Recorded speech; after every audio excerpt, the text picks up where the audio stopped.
Welcome to episode 15 of the Rex Chapman Show with my homeboy, super sexy, super awesome, super cool Josh Hopkins. How are you, Josh? Hi, Rex. What's up, buddy? Oh, I'm hanging in there. How about you? Episode 15 already. Unbelievable. That's the Eddie Davender episode. That's Ed Davender. That's the Carmelo Anthony. Mm-hmm. Yeah, right. Vince Carter. Way to go. Way to go, Vinsanity. Way to get that apple in there, too. Nice bite of apple. Thank you. Right. Hey, you know what they say? An apple at the beginning of a pod makes everyone be like, "What's up, Todd?" Hey, that's what they say. And they've got and then I call my friend Todd and tell him everybody I said, "What's up?" Oh, my goodness.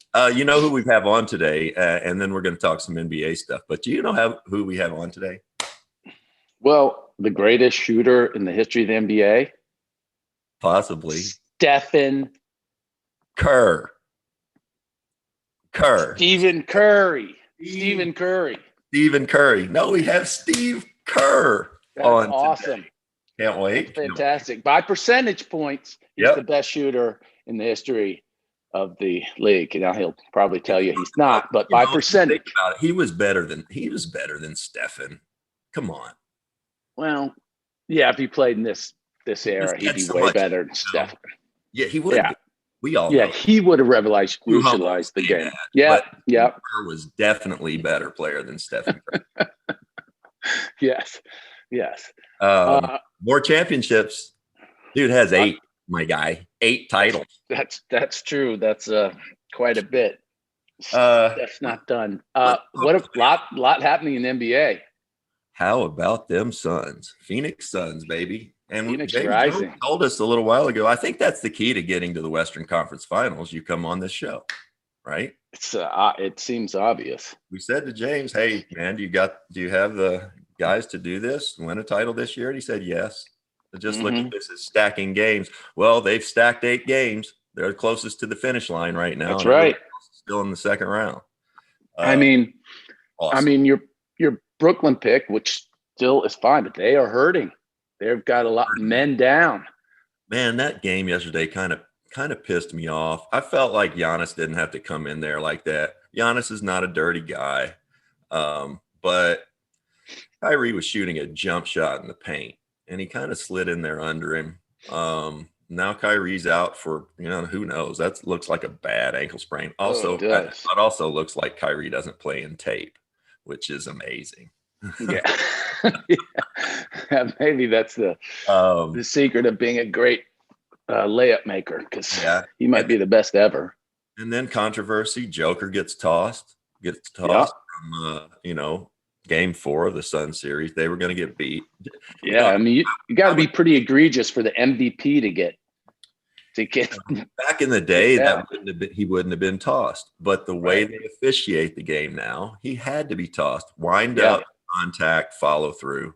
And he was just frustrated, man. Can you imagine? Yeah, sure. And let's be honest. When Jamal Murray went out, that Denver team changed, because now you can go under pick and rolls. You don't have to go over. Everything changes with Jamal out. It was just kind of bad luck, and they ran into a hot Suns team. Yeah, right? And really, frankly, Denver did a great job once they lost Jamal, just keeping it as much together with a vital cog like that. They did really well without him towards the end of the season. So they had a great year considering. Yeah. Well, we should get into Steve Kerr. I want to say one thing. In 1987, 88, our Kentucky Wildcats were really good. We had a really good team, and we were in the top 5 all year long. Arizona was in the top 5 all year long, and for a big chunk of the season, we were both 1 and 2. Now, we had a good squad. Myself and Ed Davender, Winston Bennett, Cedric Jenkins, Eric Manuel, Richard Madison. We were loaded. We had a squad. Arizona, however, they had a squad also. And I just want to read you the names. Neither of us won it. They got beat. We got beat going to the Elite 8. by Villanova, upset, and then they got beat to go to the Final Four by Oklahoma. But I want to read to you the team that they had on that. They had Steve Kerr, of course, John Elliott, Tom Tolbert, who was drafted with me by the Hornets. He was a second rounder. He played for 6 or 7 years, bounced around the league. Anthony Cook, high flying, shot blocking Anthony Cook, played in the league for years. Judd Bushler, terrific player, got rings with the Bulls, had a 10-year career. And a guy that you might not hear much about by the name of Kenny Lofton. Kenny Lofton ended up being, I think he played 16 years in the major leagues. He's like 15th all-time stolen bases. They had Ken Lofton as their point guard. Yeah, they had some athletes there. Kenny Lofton yet, but yeah, they had a squad, man. But man, I'm excited to talk to Steve. What a fascinating guy. Seriously. Just a smart dude. He's one of those guys that we talk about, makes us feel bad about ourselves. That seems to happen. That seems to be the theme. Can we rebrand this show as Rex Chapman Show that makes you feel like dog shit? Feel good makes you feel like dog shit. Yeah. I don't know if that's good branding, but yeah, let's get to it, man. I can't wait. He's so fascinating. How are you, Steve? I'm good. How you doing, Rex? Good. I was just looking at your name. Have you ever thought about going by Stephen? Yeah, you know what? Not until about 10 years ago or so, when it became a little more popular. But yeah, I do have the PH, like Steph, and I'm lacking the Y at the end of my name. Other than that, we are exactly the same. Oh man, it's so good to talk to you. We don't get to do it enough. You got to be so proud of what that team went through this year, because quite frankly, at the beginning of the year, you guys were not very good. Playing a lot of young players, and as the season wore on, you got better and better and better. And just miss had to be kind of some satisfaction there, right? Yeah. I mean, obviously, tough to lose the 2 play-in games, but all in all, a fantastic final 20 games or so. I think we went 15-5, at the end of the regular season. Best net rating in the league during those 20 games, and that's a pretty good sample size. I mean, that's more than a quarter of the season this year, and more than anything, proud of the group's development. And then on an individual level, Steph had an incredible season. Draymond, back in the Defensive Player of the Year debate, and first team All Defense, and then seeing our young guys grow. Jordan Poole and Juan Toscano Anderson, Wiseman, while he was playing, was coming along. Yep. And so we're in an interesting spot organizationally where we're kind of walking this line, trying to develop and trying to still be relevant at the same time. And it's I thought we accomplished that by the end of the year, and it sets us up well for next season. Josh, what do you got, buddy? You jump in there. Well, we had Steph on here a few weeks ago, and I'd like to know, you just said he had an incredible year. Do you think this was, in a way, his most impressive year? Yeah, I mean, it's always hard to say that when you just think back to all of the incredible seasons he's had, and a couple of MVPs and 3 championships. And so it seems like every year Steph is amazing. But I think what stood out about this year was, the response to missing last season, which was so disappointing for him. And then, playing with a brand new group of teammates and not having as much veteran support as he used to have, with our championship teams. And so he had to do a lot more. So in that regard, I would say, yeah, his most impressive season. But with Steph, they're all impressive. Yeah, they are.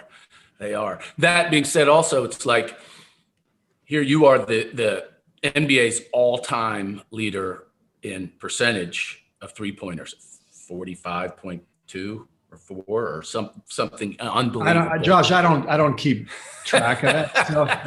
But, leave that to me. 45.31, I think. Yeah, and 1 year though, didn't you shoot like what 54% from the field? Or I think you probably don't know, but if you had to guess.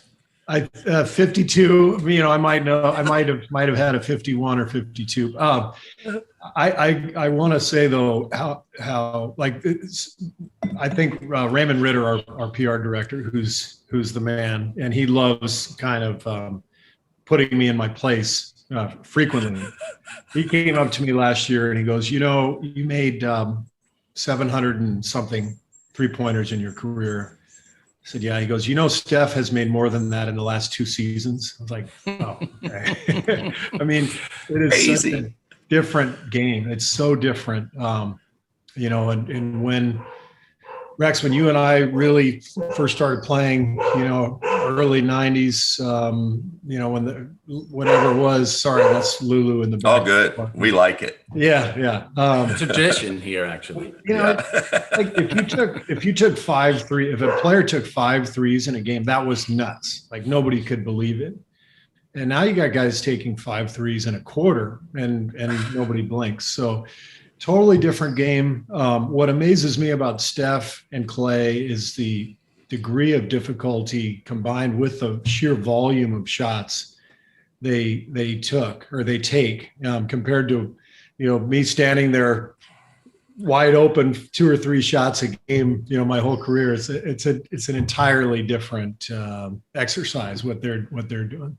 Yeah, but that being said, I know you're a super humble guy. I knew. Look, you were a winner everywhere you were. Arizona, you went to the Final Four. You've won 8 championships, 3 with the Bulls playing, 2 with the Spurs, 4 in a row, one of only a few people to ever do that. You won the FIBA championship, the last all college players to do it. You've won at every level and everything you've done. That's not by accident. You have an incredible athletic ability. We always think of running and jumping, and you couldn't have been in the league if you didn't have incredible, side to side, all that combined. But we always devalue hand-eye, and you obviously one of the greatest athletes ever, hand-eye wise. When did you learn that? Like, when were you like, I always beat my friends at ping pong? When were you like, there's something different?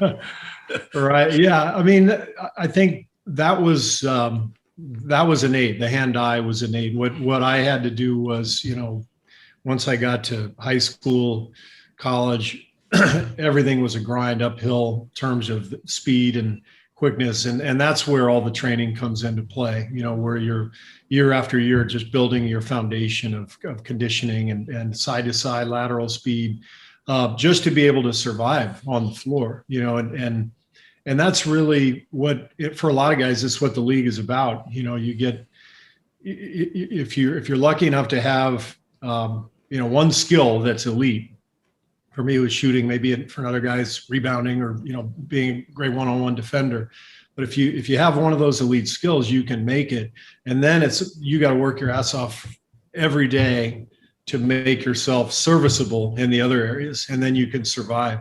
But to be perfectly honest, Josh, I watch these games now, and the game is so I'm glad I played, 20 years ago, 25 years ago, because the game is so exposing now because of the spacing and the everybody's on an island. Yeah. Everybody's on an island. And like, if there's a weak spot, that guy's, especially in the playoffs, they're bringing that guy up into the pick and roll. Yeah. And so I picture myself trying to guard James Harden or, Donovan Mitchell in a high screen these days. I'm like, I would have had no chance. Back then it was actually, in a weird way, it was easier because you could hold and grab. It was hold and grab, and everybody was posting up. So the space, you didn't get exposed so much on the perimeter. Now it's the opposite. The whole floor is spread. And I mean, guys the skill level is amazing.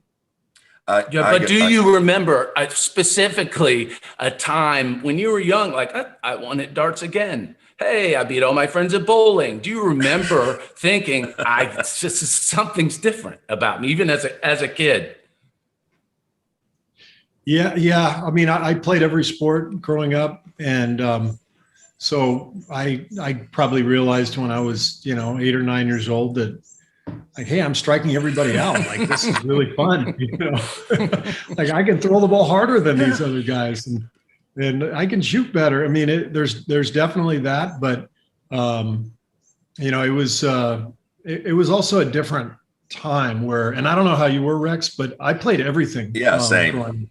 Yeah. Whatever season it was. Yeah. Which I think was actually beneficiary for, I agree, a lot of players. You see different angles, you learn a different sport, you use different muscles, you use your brain differently, you play for different coaches. I think a lot of that is actually missing these days now that players are so specialized.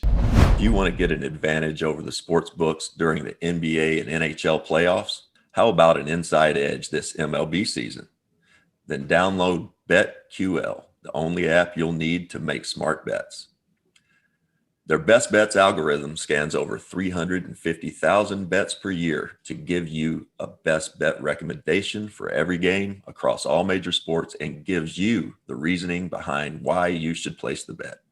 BetQL also has tons of other tools like sharp data so you can see who the pros are backing, and line movement so you can jump on betting opportunities in real time. Plus, you can save all your picks in one place to track your success and winning streaks, as well as view your rank on their leaderboards. Head to the App Store or Google Play Store now to download BetQL. You can also head to try.betql.co/Rex. Enter the discount code REX at payment checkout for 25% off of their subscription offerings. Don't miss out on the chance to beat the book this summer. I'm glad you brought up, you might get 3 shots, you might get 4 shots. And that always, in a game, that always blew my mind, because you'd make, 2 or 3 of them. And I wasn't wired that way. I couldn't shoot that well. And I want to go back when I first knew about you, probably about the same time you knew about me. I was in college. I came in, and I think I was a couple years behind you guys. Mm-hmm. And Kentucky and Arizona were kind of on a collision course our last year of college, traded being number 1 and 2 all year long, or up around the top. But I remember the first time I really laid eyes on you was in Colorado Springs. Yeah. We were trying out for one of the USA teams. And I just remember going in there and seeing somebody was, working you out. You were getting up a bunch of shots, and you never missed. And I thought, oh my God, I'm going to have to become a better shooter. And I just couldn't believe the consistency. It was the same shot every time. And at the time, I was having trouble kind of dialing down how high I'd jump. I would jump different heights, and I was wildly inconsistent. But right around that time, you had a real tough thing happen in your life with your father. And could you briefly just go through that? And because I've always wondered, I don't think I knew this at the time. It wasn't until later. And I'm just wondering how you got through that period. Yeah. Well, I'll talk about that. But before I do, I want to tell you that when I saw you in Colorado Springs, I believe that was 86 for the World Games. I had an advantage. Lute Olson was the head coach, and he was my coach in college, and one of the assistant coaches was our assistant, and I talked to him one day in Colorado Springs. He said, who impresses you out here? And I said, you see Rex Chapman doing shooting drills? Do you see how high he gets on that shot?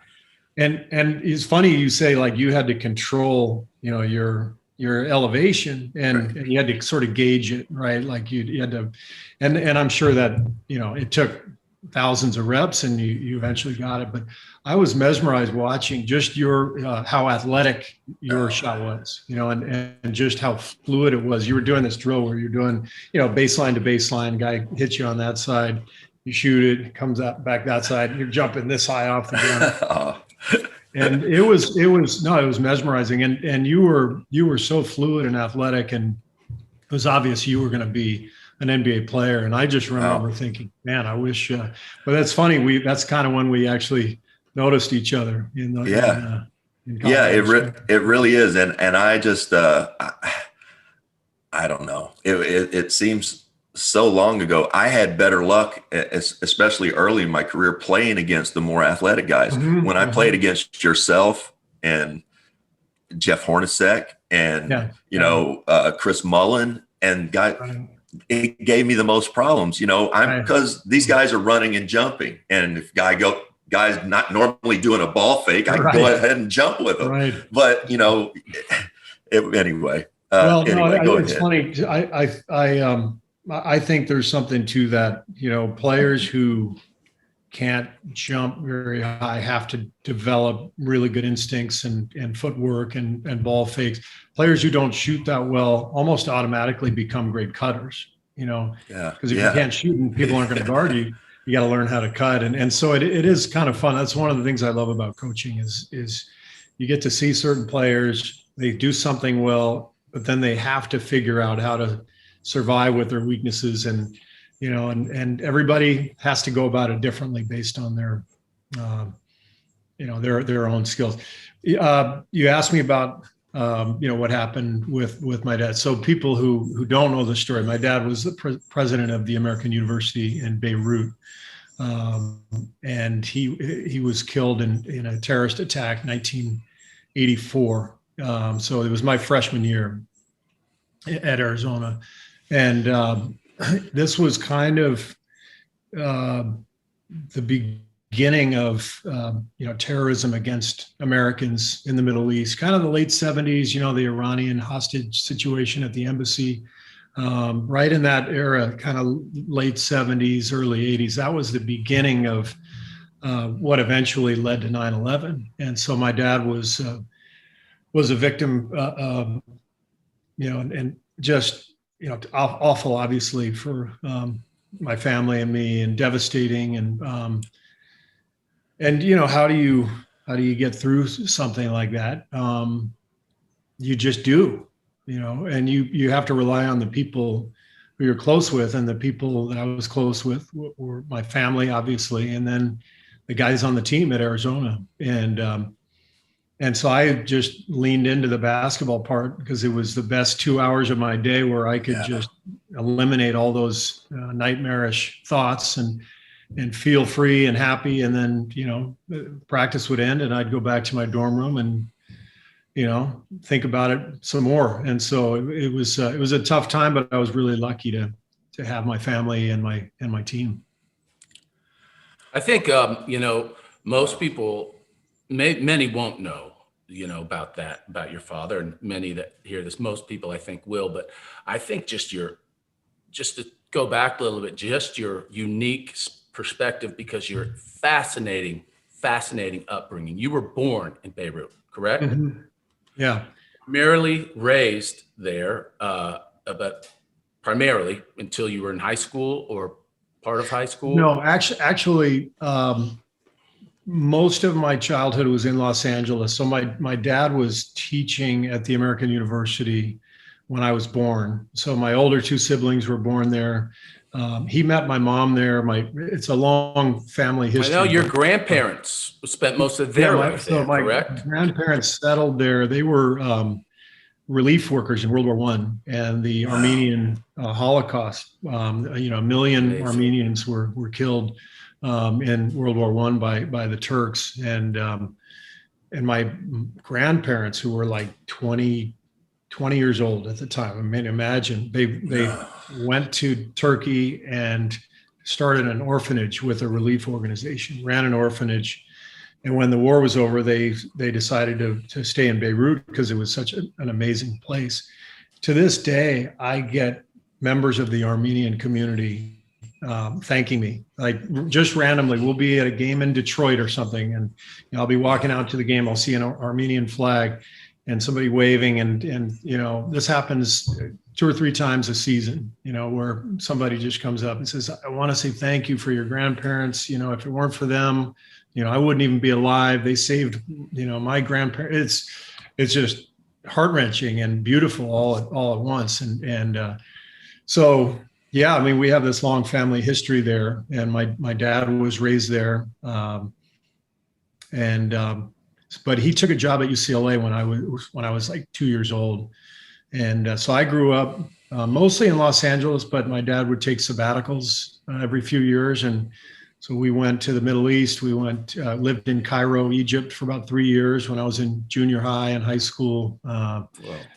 Spent some time in France and Tunisia. And I was at the time, I maybe didn't appreciate it as much, but now I look back on it, it's like, that's the greatest education that I ever received, was living in all these places. When did you realize that your life was unique, different than all your friends in Los Angeles? Yeah, I guess when I was leaving for Cairo the first time, it was 1976. I was, 10, 11 years old. And 6th grade, and I'm leaving for the year, and all my friends are like, "You're going where?" And yeah, that's what I was thinking too. And then I went to an American school over there, but had just an incredible experience that exposed me to the world, and went to school with kids from all over the world whose parents were working in Cairo and some field or another. Maybe it was the oil industry, maybe it was government, embassy workers, people like my dad who were educators. And it was just an amazing experience, and something that I didn't realize till later, just how deeply it impacted me in terms of my view of the world and my compassion for people, and my awareness of how much struggle there is out there for people, and how fortunate that we are here in America. Steve, why University of Arizona? Where else did you think about going? And what's it like? Because before you guys were there, Arizona basketball on a national level really wasn't a thing. And what's it like to have started that whole thing? You and Sean Elliott and those guys, all Judd and all those guys from that era. Yeah, but why Arizona? Why U of A? Well, it was there were only 2 choices. People weren't beating down my door in high school. Actually, I've got a great story. Gonzaga was recruiting me, and John Stockton was a senior there. And I took a visit, and the coaches said, "Hey, bring your shoes. Maybe you can shoot around and stuff." I didn't know it was basically a tryout. They were trying to gauge whether I was good enough. And so I get up there, and the guys are playing pickup ball. And they say, "Hey, you want to join the pickup?" Yes. And John Stockton's guarding me, and literally, I get the ball, check up, first play. I try to throw it to the wing. He steals it. He steals the pass and goes and lays it in. Like, I was like, oh my God. So he wipes the floor with me for the next hour. The coach pulls me into his office, says, Steve, we really like you, but we're not going to offer you the scholarship. So unfair though, because at the time, he wasn't John Stockton. They had no idea. Yeah. They didn't know he was going to be one of the all-time the greatest point guard ever. Right. So yeah, I finished my senior year and I didn't have any offers. And then I played in a summer league in LA. And played well, and I got 2 offers during the summer. One was from Arizona, and one from Cal State Fullerton, which right down the road from where I lived. And I knew I wanted a more traditional college experience, and Arizona was in the Pac-10. And Lute was a dynamic coach. It was his first year. He had just come from Iowa. My mom fell in love with him. She's like, "You got to go play for that guy." And you're right. The program was a mess, and Lute came in and just built this incredible program. And we made the NCAA tournament my sophomore year, and that started a string of 25 straight tournament appearances. So it took Lute 1 year. The team was 4-24 the year before Lute got there, and he came in and just built it from the ground up. I know you know this. Well, maybe you don't, but Josh, I think you do as well. I was going to go to Louisville, and Joe B. Hall resigned. Yeah, going into my senior year, and Cliff Hagan, the athletic director at Kentucky, called me and said, he caught me at home, and was from my hometown as well, and said, Rex, listen, Joe B's going to resign in about 10 minutes, and we're going to hire either Lute Olson or Eddie Sutton. Yeah. And I just want to know if you'll come for a visit.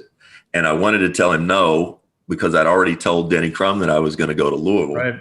And I didn't have the courage. And I said, okay. And so now I'm committed to going on a visit to Kentucky, but I loved Lute. That was the deal. And then I think Lute turned it down. They brought him in, right? Last second. Yep. This was after my sophomore year. We had just gotten home from the NCAA tournament. We lost to Alabama in the first round. We get home. He was a hot commodity. He was a hot commodity. Yeah. And it was all over the news. Lute Olson may leave, and we were all panicked. You know, it's like we were just getting started. And right. I think it was really close. And I think ultimately he had his whole family in Tucson. They were pretty comfortable, and he just decided not to do it. Plus, he knew he had built it. He had the ducks on the pond already. He knew he had a squad. He did. Right. And he had Sean Elliott coming in. Sean that's right. You know, the McDonald's All-American from Tucson. And we had established that we were, a solid team, but Sean was really good. Yeah, he was really good. And he was, college player of the year, his senior year.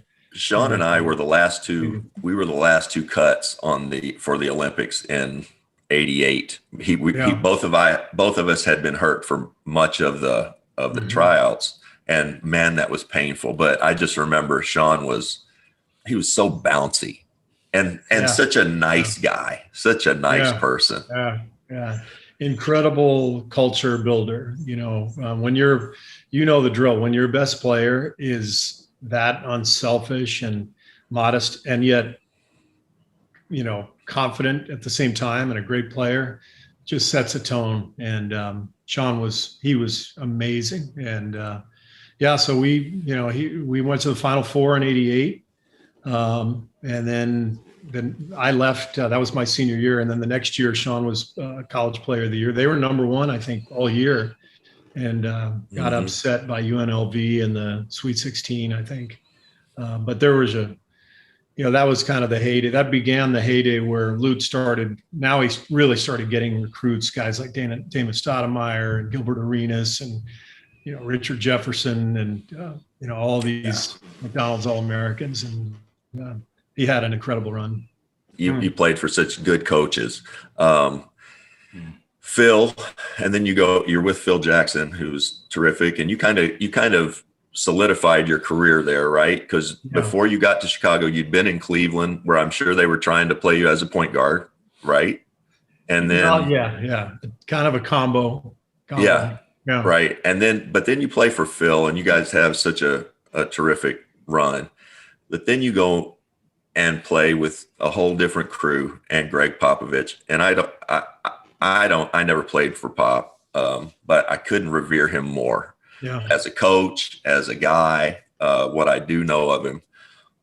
What was that like? And along those same lines, talking about Sean Elliott, when your best player is so humble, what was it like playing with Tim Duncan?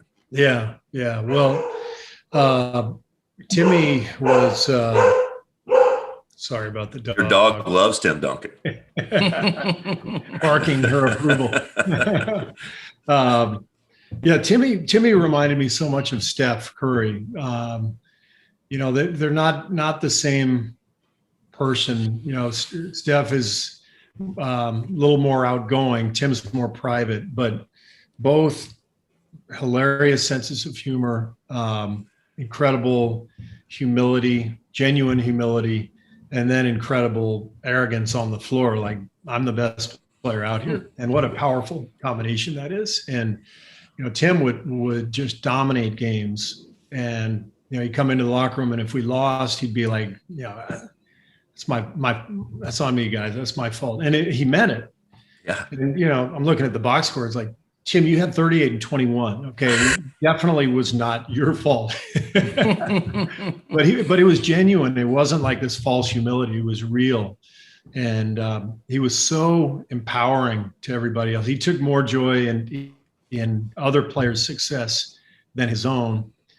And, so to play with him and to just be part of what Pop was building, and to feel that culture, even though I didn't have a great run there as a player, I played there 4 seasons and didn't have nearly as much success as I had in Chicago.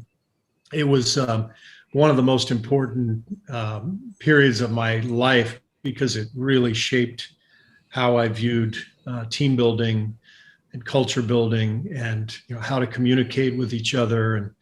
And having just been through 5 years with Phil of a very similar experience, only doing it in an entirely different way than Pop did, I just had this amazing kind of 9-year apprenticeship if I wanted to go into coaching, like, here you go. And by the way, Lenny Wilkins was before that in Cleveland, another Hall of Famer. Yeah. And so I just had this stretch where I played for the best coaches on earth, and just incredibly fortunate to do so. Well, you said that, those are 2 Hall of Famers, Steph and Tim, and you said they're very similar, and they thought they were the baddest on the court, which is, how was Michael different than those? How was he not as similar? Because we know he thought he was the baddest on the court. Yeah. But what was different? Well, he wasn't humble. but in a good way. In a good way, yeah.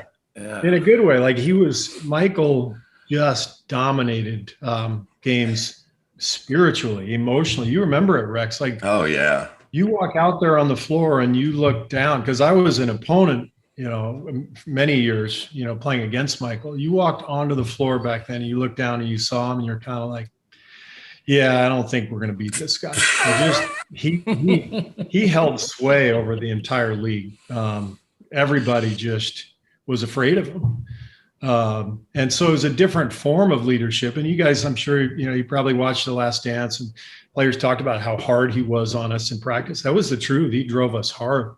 So, Timmy doesn't do that, and Steph doesn't do that. That's the way Michael did it. But it's a perfect example of, there's no like one way of doing things, and Michael was hard on everybody, and he drove everybody, and he wouldn't settle for anything less than extreme effort and practice every day. So he just raised the bar every single day, and he was just incredible to play with, but, just totally different person. The thing about Michael that was so, I felt, you obviously you had to play your hardest all the time against him. What I realized watching him play against other people in the league and against myself, there were times that, and you remember, Steve, what it was like when in high school, you would play and you were just so much better than the other team. Mike and the players on the other team, Michael did that to us at times in the NBA. Like, when he got that engaged, he could just, his hands were so big, he was playing a different game, He was so long, so strong. And then his elevation, and obviously the want inside to just kill you. He was a different, but I can only imagine he was different. I can only imagine what it must have been like a teammate playing and practicing against that every day. Yeah. Just the competitiveness in every drill. And back then, you remember, we practiced harder than they do now, than we do now. And it's, it was different. And I think it's actually smarter now, the way we go about our business, because you really need to keep guys prepared for games. And there's a reason that LeBron has played 19 years or whatever. Right. And back then, Larry Bird, Michael Jordan, they played, 12, 13. So we're much better these days at preserving our players. Yeah. But back then we had scrimmages pretty often, and he wanted to dominate every scrimmage. I mean, the trash talking in scrimmages was just relentless. And part of it was he just liked to express his dominance, and part of it was he was testing you every single day. But the games were like that too. I mean, and you could just feel it. You could just feel his presence, his dominance, and other teams were just kind of a little afraid. Switch. Go ahead, Josh. Oh, well, I was just going to say, we had Steph on here, and I was saying how, in my lifetime, the evolution of the game and the best player always was like some different form of just freak athlete, from, Wilt, and then when the game changed to Bird and Magic, who were just big guys that could do everything. And then, obviously to Michael, and then, Shaq, LeBron. It was these unbelievable. And then Steph comes, and the tree grows a new limb towards unbelievable skill. Not that there wasn't unbelievable skill all the time, but now the league has changed so much, and he helped revolutionize it. Where do you think? Hang on 1 second. Where do you? Okay. Hang on. I know you guys can hear this. I got a lawnmower going in my lawn. Can you guys hear this in the background? It's not really. Oh, okay. Weed eater, maybe. Our gardener is here, and he's got the he's got the sprayer right now. The blower. I'm disappointed. I would always expect Steve Kerr to do his own lawn and weed eat. He's get up at 4 a.m, still get shots up, and then weed eat. That's what I would expect from you. So, wow, got a gardener. Let me write that down. Steve Kerr, gardener. No, it was, hey, who knew? No, that was awfully loud. So, but it seems to have gone away. So you want to start that over? Well, just the Steph part? Sure. So when Steph was on, we had Steph on, and I asked him, in my lifetime, the evolution of the game was always physical. It was like, Wilt, Magic, and Bird were big guys. Obviously, Michael came along, and then Shaq, and now LeBron, and maybe Zion. It's all these freak athletes that elevate the game athletically. But Steph changed the entire game. He revolutionized it, and that tree grew a new branch, and it was skill. And the skill made a giant leap forward. And now all these bigs are shooting, and you have to. Where do you see the game going from here?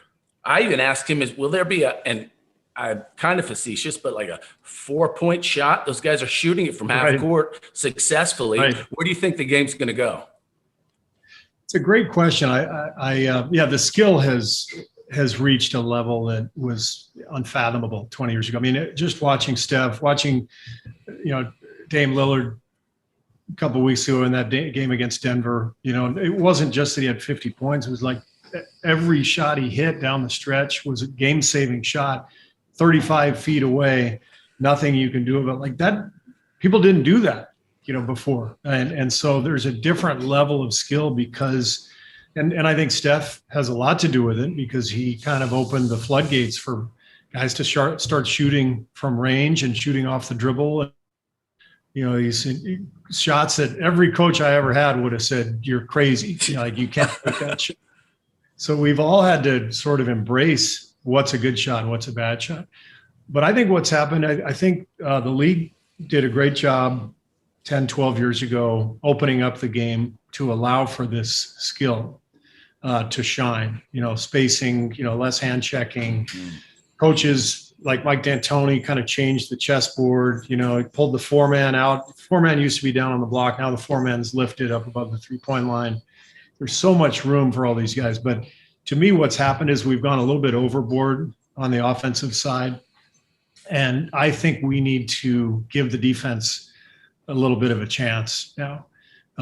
And so the plays that you see where, the pump fake and jump 4 feet in, to the defender, 3 feet to the side, and we're giving those guys free throws. Like, we got to eliminate that stuff. A guy coming off the the pick and roll, and the defender tries to fight over, and you grab his arm, Right, you hook his arm and then go up, and it's a foul. Like we all know in the league, every coach talks about this. We've gone so far overboard. We've got to get back to giving the defense a chance, especially because of the skill level. Because I think fans don't want to see 152, 148. I think fans want to see defense. They want to see a team's ability to make a stand. Doesn't mean we got to go back to holding and grabbing, but it means we have to stop rewarding the offensive player for the flopping and the flailing and the BS hooking. And, I always go to the officials when one of these plays happens, and I go, I just want you to think about doing this in a pickup game. If I grabbed your arm in a pickup game and called a foul, you would want to fight me. And yet we're going to call a foul in the NBA, the greatest league in the world. So to me, this is where the league is heading. Is we've gone too far in one direction, and it's okay, because this is how it works in sports. You got ebbs and flows. We've got to get back to giving the defense a chance. And I think almost every coach in the league agrees with me. Did you, like at the Bob Cousy era, like if your time even went back and played, they'd call you for palming or carrying every time. Every time. Now, if this era was back in when you guys played, would they be like, walk, he walked, travel, travel? Probably. Like, would they call it? I mean, and are they walking? Is that a travel? Yeah. I think you've kind of hit my sweet spot, or you've maybe you did your homework and you're just poking the bear right now. This is my biggest pet peeve, and so you're trying to rile me up. But the traveling interpretation has changed. It's to the point now where it's not just we're allowing it, we're validating it. We're saying no, that's legal. And it was kind of weird, because it still doesn't seem to make sense to anybody. You see these plays all the time where, there's 10,000 fans and every player and every coach on the bench in the background going like this, right? Mm-hmm. Well, if everybody thinks it's a travel except for the refs, then what are we missing?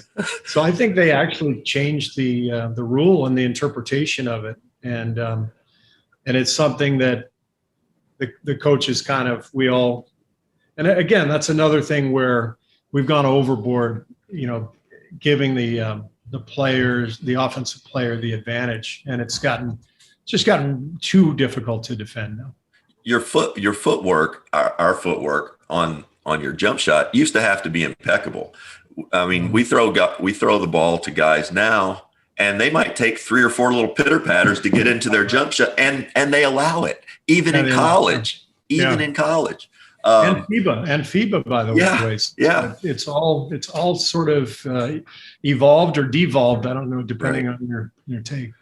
I know I don't want to keep you too much longer, Steve, but what about what's happening right now in the playoffs? Who you got coming out of the East and coming out of the West? Yeah, I'm no longer in the prediction business. Once you become a coach, you realize I should make predictions because it'll be on a headline somewhere, and then somebody else will be mad. So I'm not going to make predictions. All right. But I will say that it's been really fun to watch. I mean, the Utah and Phoenix are both playing at such a high level now in the West, and it's fun to see.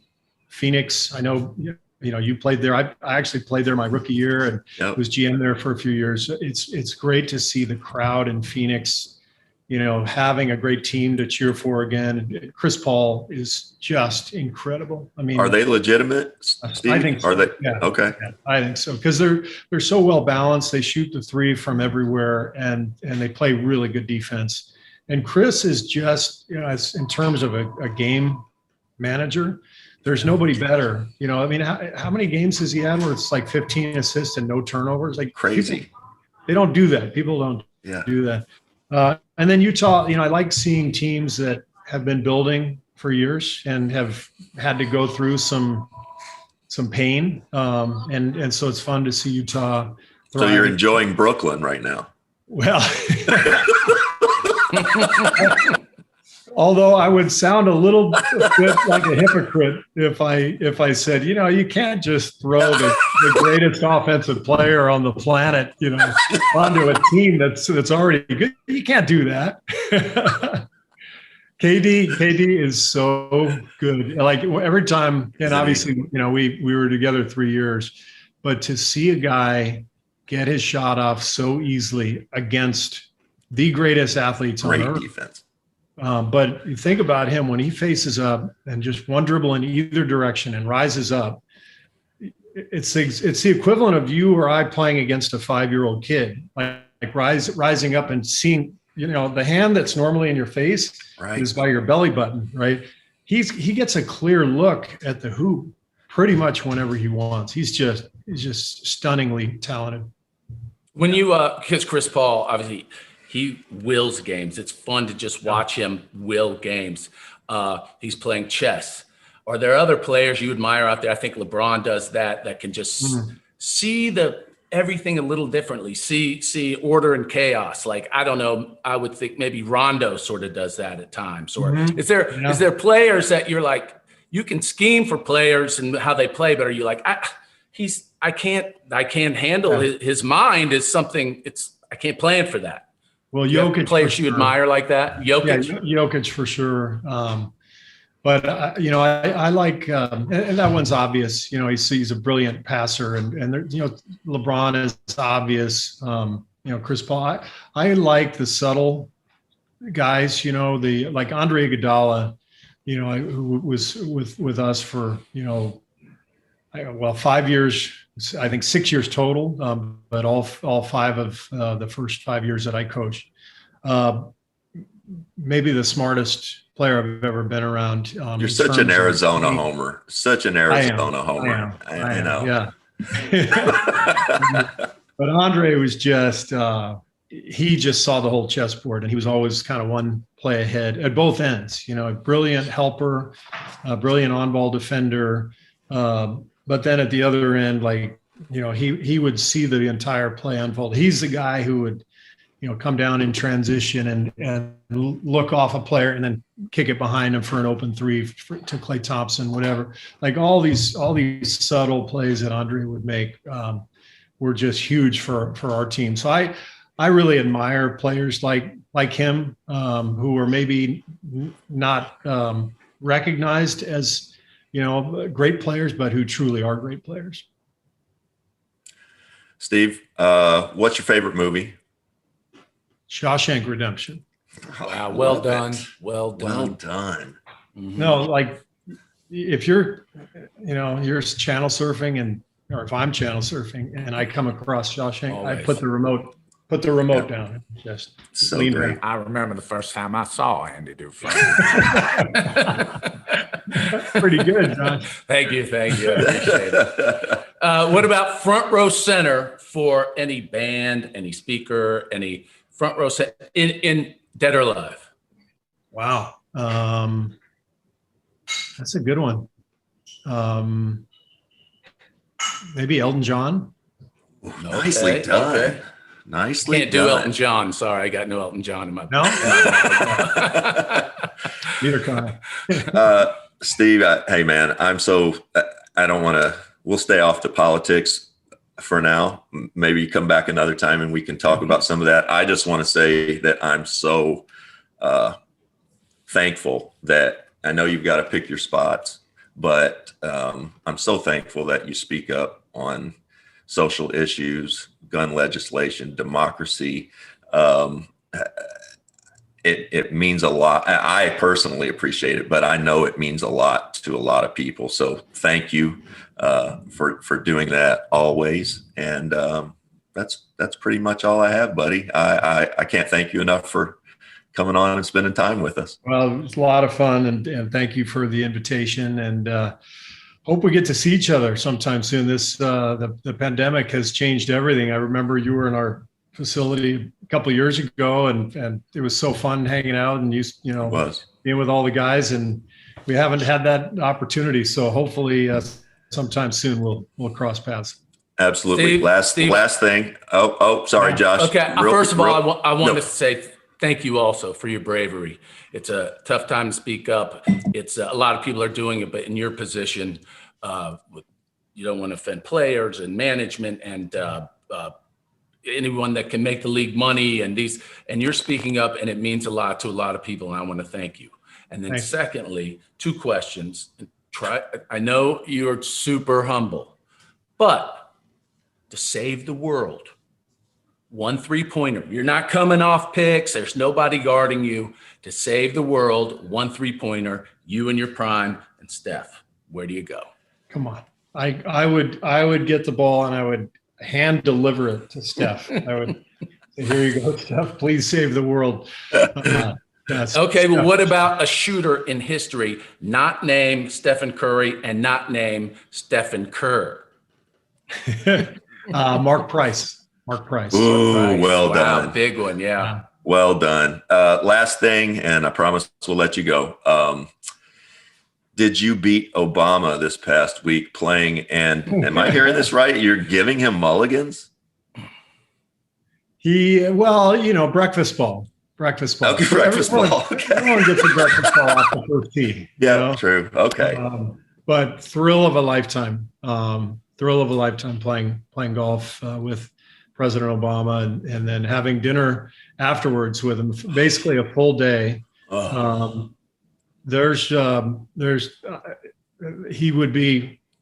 is number one on my list in terms of, the question, who would you want to have dinner with? We had the most amazing day, and just to hear him talk, he's a huge NBA fan. Yeah. And so to talk world events and then seamlessly go into the nuances of the pick and roll in the NBA, Great. He's Wow. He's incredible. So I was so lucky and had an incredible day. Awesome. And we got to play Pebble Beach too. So, Yeah, throw that in. Thanks, Steve. Thanks, buddy. All right, guys. Have a great summer. Talk to you soon. Yeah, Go cut your great. yard, okay? Do it yourself. There we go. You can hear it again. Thank you so much. Thanks, Steve. You got it, Josh. Thanks. No, See you, that's fun. buddy. That's fun. Thanks, All man. right. Well, that was Steve Kerr. Josh, thoughts? I don't know. He's cocky. I mean, what a smart, great guy, and as humble as they get, but not in a aw shucks way. Really, he does it in such a charming way, and his prowess as a player, coach, and a cerebral human being, he doesn't have to brag about it because it's obvious. He's well put together mentally, unlike the two of us. He's one of those guys that just seems to he's so smart too. You can tell what a great leader. You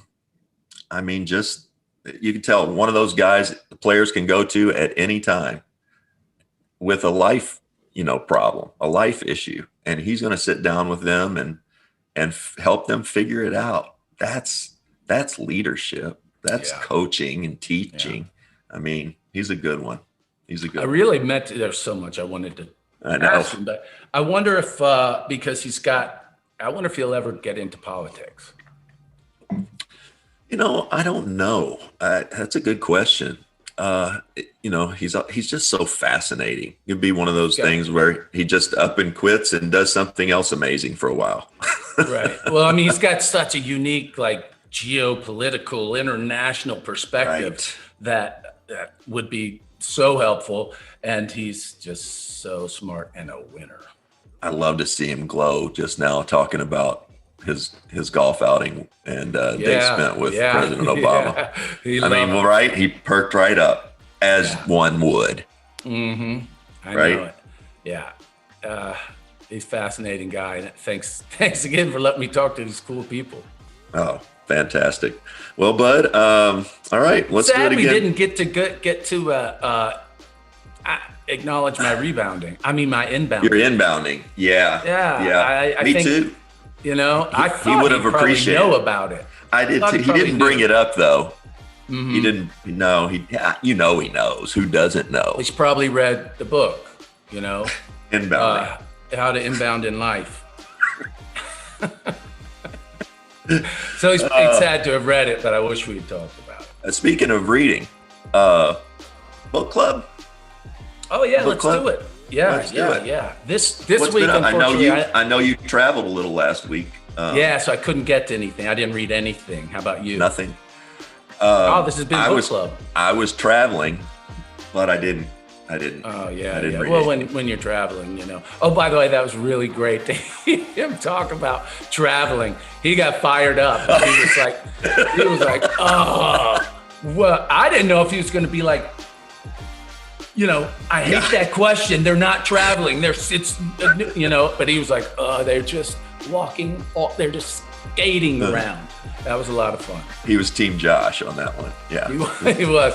Team Josh. Yeah. Well, bud, let's do it again next week. Want to? I will be here, same time, same place. Subscribe, rate, and review the Rex Chapman Show with Josh Hopkins, powered by basketballnews.com. See ya.